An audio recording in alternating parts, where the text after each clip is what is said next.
All the different areas producers have to learn, one area seems to be the biggest challenge for most, and that area is creating melodies. And so today, I'm going to cover the most common mistakes producers make when creating melodies. That way, regardless of your skill level, you can fix those issues and start making better melodies, better samples, better loops, etc. Because at this point, one of the best ways to get your foot in the door as a producer is being someone that's able to create, good sounding melodies, good sounding samples, and sending those out to bigger producers. All of these mistakes that I'm going to show you guys today are crucial for fixing your melodies. So if you skip one of them, your melodies are still going to be messed up. So pay close attention and let's get into it. So the first mistake that I see is people don't create a solid bass. And what I mean by that is your first chord progression, it needs to be solid. If it sounds weird or just a little thing sounds off, adding more things to your beat isn't going to make it sound better. Basically like making a pizza and starting with a cardboard box instead of dough. You can add the best sauces, the best cheese, pepperoni, sausages, whatever, but it's still gonna be a pizza made of cardboard. And that's the same for your melodies. So let me show you guys my foolproof method to always create, good sounding chord progressions. So the sounds I'm gonna be using here are just from my bank, and this is my bank Summer Nights right here. So the easiest way to build a chord progression is to first start with the root notes. And that's just these bottom notes right here. So let's just find something that sounds good. So let's just start with D here. Doesn't matter what note you want to use. We can start with D. So that sounds weird, so F's not going to sound good. Go back to D.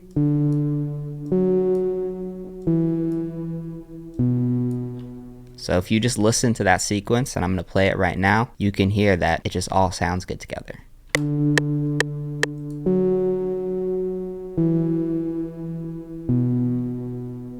So now this is step one to building that solid bass I was talking about. Once that's done, it's pretty easy from here to create something that sounds good. First thing we're gonna do, we're gonna bump these up 7.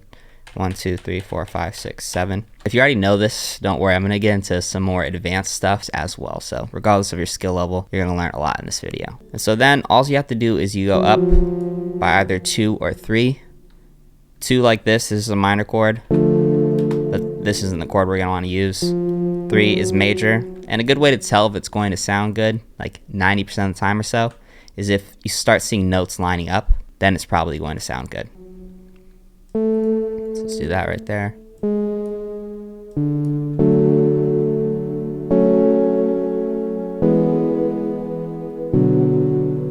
And then from here, if you want, you can kind of play with the length of each of these chord progressions. Just make sure it's some sort of a pattern. And this is a good way to, change that bass up a little bit.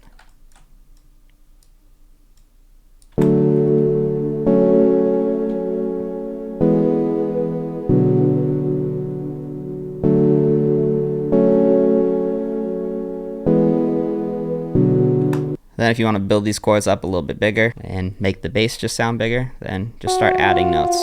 Here you'll go up 2 or 3 as well, and just kind of listen through and see what sounds good. That sounds bad, so let's try 2 right here. Maybe that lines up, so let's just go with this, see how it sounds. And then over here, you can do that as well. Here, I'm just looking for stuff that lines up with these other ones.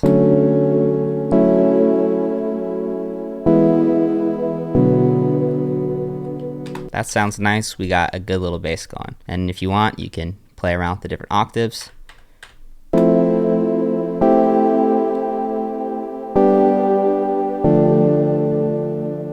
So that sounds cool as well. Alt R here to randomize these velocities, make it sound a little bit more realistic. And then I'm just pulling some notes around just to make it sound more natural since I'm not playing this.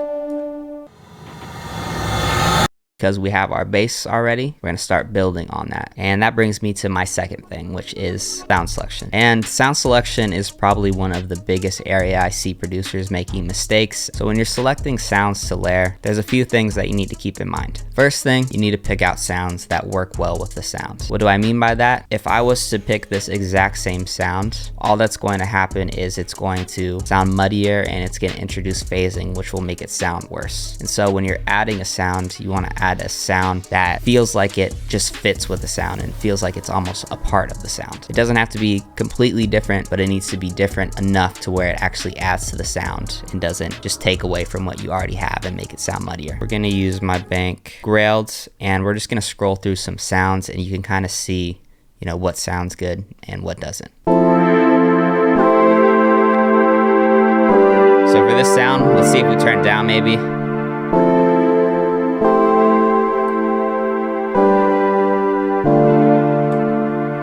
So if we just turn that sound down, it sounds so much better and it fits just better with the sound. So keep that in mind as well, that sometimes you just might need to turn a sound down. Now let's keep going through these sounds.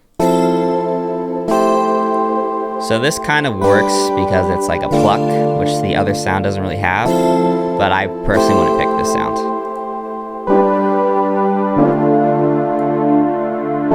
Now this sounds too muddy. They're occupying too much of the same frequencies. So in that case, one thing you can try and do is you can bounce it up. If you just feel like, oh, this sound could work though, I bounce it up an octave.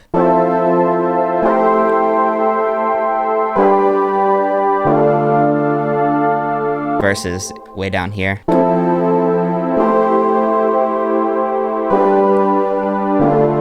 So that sounds a little bit muddier. Now if you were like, I feel like this sounds good enough, I want to fit it in, one thing that you can do, and it's a really easy trick, just grab parametric EQ in this case, and what we're going to do is we're going to look in the middle and kind of reduce the mids of the sound and kind of figure out where the sounds are clashing. So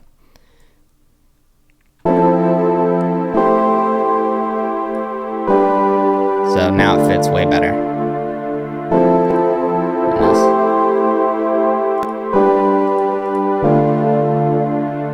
Now another important thing to mention when it comes to sound selection is you want to make sure that you're using good sounds. And so definitely, if you can, I highly recommend investing in different VSTs, banks. If you guys watch any of my videos, I just use my own banks that I create. It's just filled with sounds that you'll actually want to use. Well, a lot of these expensive VSTs might have 1,000 sounds, etc., but you can only use 10% of them, and you have to sort through hundreds and hundreds of sounds to find stuff that actually sounds good. So next mistake that I see when it comes to creating melodies is in regards to counter melodies. And the biggest mistake that I see is people just overdoing it. And this is especially important if you want people to actually rap or sing on your beats. And what I see a lot of people doing is they think they need to basically fill out every piece of this piano roll right here. And you really don't. So they might do something like this.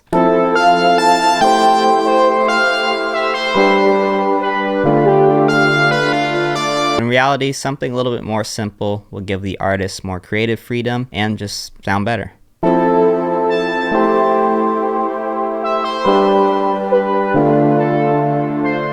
And one of the easiest ways to add counter melodies, in my opinion, is arcade. And you can either add textures, so just like random weird sounds, or you can go in and, you know, look at instruments, etc. So here's an example that I just, you know, threw in right here.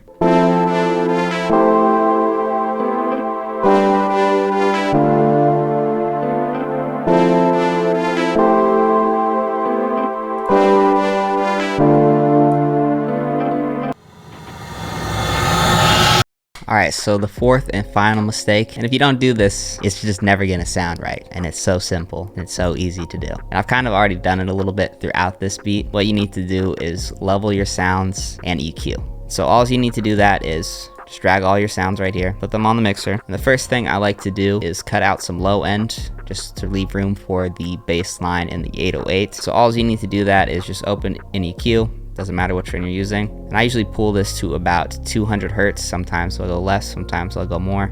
You can just drag this onto the other ones like this. Just go right here, and it saves you time. Next thing you want to do is level, so let's just reset everything. One of the first mistakes people make is they'll have their counter melodies like way too loud, or just a sound in general overpowering it. So let's just start with this sound here. I usually like everything between like 12 to 18 dB. That just usually ends up sounding good for me.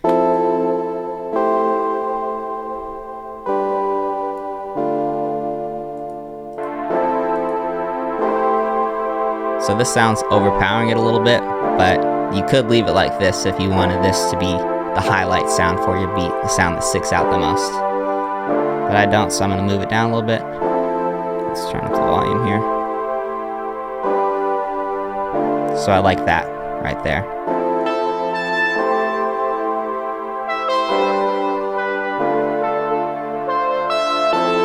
Now I want this a little bit quieter. I want to sit in the background more.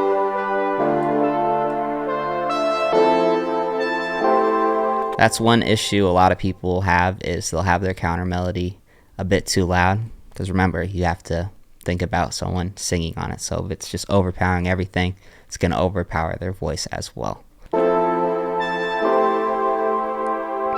Now let's switch to this sound.